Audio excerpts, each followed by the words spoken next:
Les problèmes ont commencé quand j'étais à l'école secondaire. J'ai commencé à m'isoler de plus en plus. J'ai commencé à être de plus en plus malade. J'avais des maux d'estomac, j'avais de la misère à respirer. Je sortais de moins en moins, je voulais plus voir mes amis. Puis éventuellement, j'ai arrêté complètement d'aller à l'école.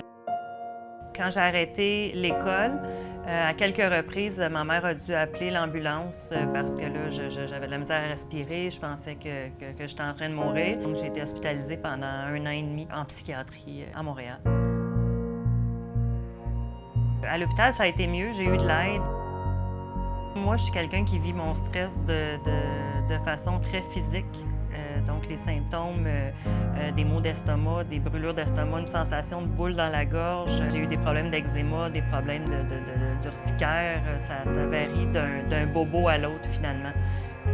La douleur physique, à un moment donné, la douleur psychologique est tellement intense que la douleur physique venait comme enlever un peu de détresse au niveau psychologique. Parce que la douleur psychologique, ça se voit pas. La douleur physique, ça se voit. Puis la douleur psychologique, on peut pas mettre un plaster puis ça s'en va. Et le processus de rétablissement a été très long, très pénible et très long.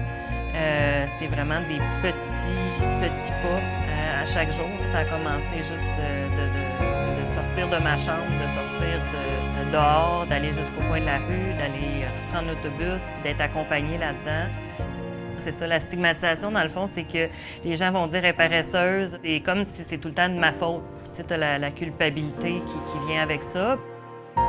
C'est important pour moi de me respecter, de voir les signes quand je commence à être malade physiquement.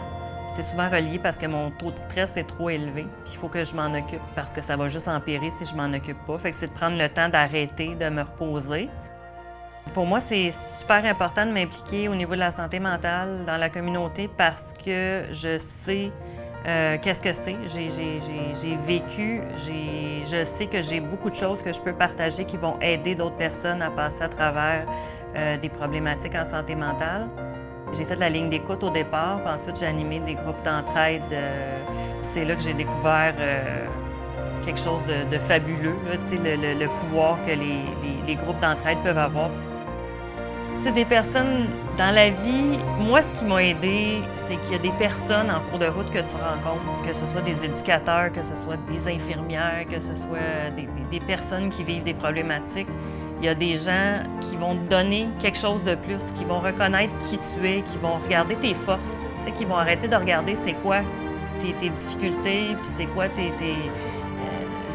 avec quoi tu as de la misère à vivre, puis qui vont voir des forces en toi, puis qui vont se concentrer sur tes qualités, puis qui vont comme tellement te le dire qu'à un moment donné, tu vas y croire, de savoir que quelqu'un croit en soi. Moi, c'est ce qui me fait avancer. Parce que si moi, je peux pas le voir pour moi-même, mais plus je vais me le faire dire, plus je vais y croire. Puis souvent, c'est ça qui fait la différence.